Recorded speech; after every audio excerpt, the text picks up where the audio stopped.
हरिओम. भगवद्गीता बोध. अध्याय 15 पुरुषोत्तम योग. योगदास श्री जयगणेश जोशी यांनी केलेले निरूपण. ओम श्री परमात्मने नमः. अथ पंचदशोऽध्यायः. जय योगेश्वर. परम आत्म्याला नमस्कार. अध्याय 15 श्लोक क्रमांक 20. इति गुह्यतमं शास्त्रम् इदम् उक्तं मया अनघ एतद् बुद्ध्वा बुद्धिमान् स्यात् कृतकृत्यः च भारत.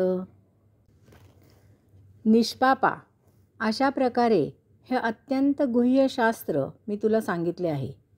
भारता, हे जाणणारा बुद्धिवान आणि कृतकृत्य होतो. भगवंत श्री सांगतात की हे अत्यंत गुह्य शास्त्र मी तुला सांगितले आहे. देह आणि अंतरात्मा आणि परमात्मा याच्या अतीत असलेला परम परमात्मा म्हणजे मी स्वतः पुरुषोत्तम आहे, हे रहस्य भगवंत श्री येथे अर्जुनाला सांगत आहेत. याला रहस्य म्हणायचे कारण आहे. नाटकात काम करणारा नाटकातील ते काम करताना ती भूमिका रंगमंचावर जगत असतो. त्याची ओळख त्यावेळी ती विशिष्ट भूमिका म्हणूनच असते. तो स्वतः व्यक्ती म्हणून त्यापेक्षा निराळा असतो. नाहीतर खलनायकाचे काम करणारा समाजात वावरू शकणार नाही. या नटनट्यांना रंगमंचाबाहेर ओळखता येत नाही. अशावेळी त्यांची एक व्यक्ती म्हणून स्वतंत्र ओळख करून घ्यावी लागते. आज इलेक्ट्रॉनिक वस्तूंचा सुळसुळाट आहे. घरोघरी इलेक्ट्रॉनिक वस्तू सर्रास वापरल्या जात आहेत. परंतु यापैकी बहुतेक जणांना माहीत नसते की इलेक्ट्रॉनिकचा शोध कोणी लावला. कोणामुळे आज आपण इलेक्ट्रॉनिक वस्तू सहजगत्या वापरत आहोत. संगणक तर आता जीवनाचा एक भाग झाला आहे. बहुतेक जणांना माहीत नाही की याचा शोध कोणी लावला आणि आपण संगणक कोणामुळे वापरत आहोत. याचप्रमाणे हे विश्व कोणामुळे चालत आहे, यामागे कोणती दिव्य शक्ती काम करत आहे. देह आणि अंतरात्मा हे जवळ आहेत, परिचयाचे आहेत, परंतु यामागील मूळ सूत्रधार कोण हे माहीत नसते. ते रहस्य, ती गुह्य गोष्ट भगवंत श्री येथे उघड करून सांगत आहेत.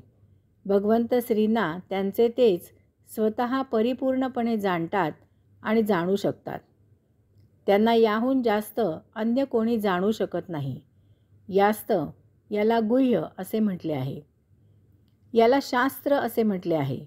एखादा वैज्ञानिक शास्त्रज्ञ आपल्या परिचयाचा नसेल, आपल्याला माहीत नसेल, तर त्याला आपण भेटू शकतो, त्याची मुलाखत पाहू शकतो, वाचू शकतो, त्याचे चरित्र वाचू शकतो.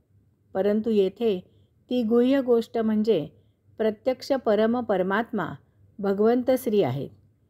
बोलीभाषेत परम परमात्मा आणि परमात्मा यात अनेक वेळा भेद केला जात नाही. परमात्मा अदृश्य आहे, अनाकलनीय आहे. त्याची अनुभूती स्वतःच ज्याने त्याने घ्यावी लागते. याबाबतीत दुसऱ्याच्या अनुभवाचा इतरांना उपयोग होत नाही. परमात्मा जाणायला ज्याची त्यालाच योग साधना करावी लागते. ही भौतिक गोष्ट नाही, हे अध्यात्म आहे. हे जाणून शिकून ते आचरणात आणावे लागते. यास्तव याला शास्त्र असे म्हटले आहे. येथे अर्जुनाला अनघा असे म्हटले आहे. अर्जुन हे नावच सांगते की तो साधा सरळ आहे. त्याच्याकडे छक्के पंजे नाहीत. तो सरळ स्वभावाचा असून मनात आलेले कोणताही आडपडदा न ठेवता भगवंत श्रींना विचारत आहे. यामुळेच भगवंत श्रीसुद्धा त्याला मनापासून उत्तरे देत आहेत. त्याने विचारलेल्या प्रत्येक शंकेचे आणि त्याने न विचारता संभाव्य शंकांचेही समाधान केले आहे. अनेक वेळा जे प्रश्न विचारले जातात ते जिज्ञासेतूनच येतात असे नाही. अनेक जण स्वतःची विद्वत्ता दाखवण्यासाठी, स्वतःची बुद्धिमत्ता दाखवण्यासाठी प्रश्न विचारतात. आपणही कोणी आहोत हे व्यक्त करायची कोणाची अशीही एक पद्धत असते. काही जण दुसऱ्याला कोंडीत पकडण्यासाठी प्रश्न विचारत असतात. दुसऱ्याची परीक्षा पाहण्यासाठी प्रश्न विचारत असतात, तर काहीजण स्वतःचे ज्ञान तपासून पाहण्यासाठी प्रश्न विचारत असतात. त्यांना जे उत्तर माहीत असते ते बरोबर आहे की नाही याची खात्री करण्यासाठी ते प्रश्न विचारत असतात. वास्तविक अशी काही गरज नसते. प्रश्न विचारण्यामागील आपला हेतू स्पष्ट करून प्रश्न विचारला तर उत्तर देणारा त्याला जास्त समाधानी करू शकतो. परंतु अभिमान, अहंकार असे करू देत नाही. येथे अर्जुन तसे काही करत नाही.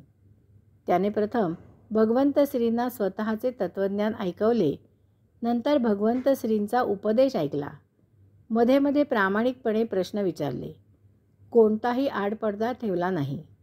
मनात कसलाही अन्य हेतू ठेवला नाही. म्हणूनच येथे अर्जुनाला अनघ असे म्हटले आहे. शेवटी भगवंत श्री म्हणतात की हे जाणणारा बुद्धिवान आणि कृतकृत्य होतो. असा बुद्धिवान होतो कारण साधक, योगी, आत्मज्ञानी होतो. आता त्याला या विश्वात आणखी काही जाणायचे शिल्लक राहत नाही. असा कृतकृत्य होतो कारण आत्मज्ञान प्राप्त करणे हाच मानवी देहाचा एकमेव उद्देश साध्य होतो. यामुळे जो ज्ञानयोग, कर्मयोग, भक्तियोग आचरणात आणला त्याचे योग्य ते फलित साध्य झाल्यामुळे योग साधनेचे समाधान मिळते. हरिओम.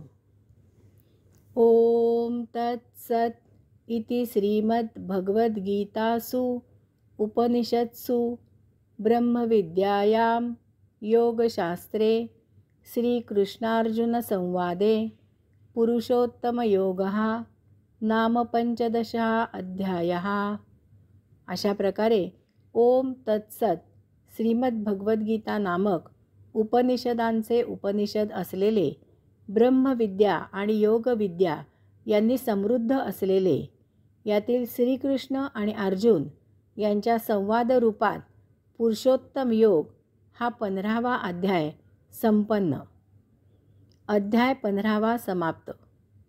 ओम तत्सत त्वम असि. हरिओम.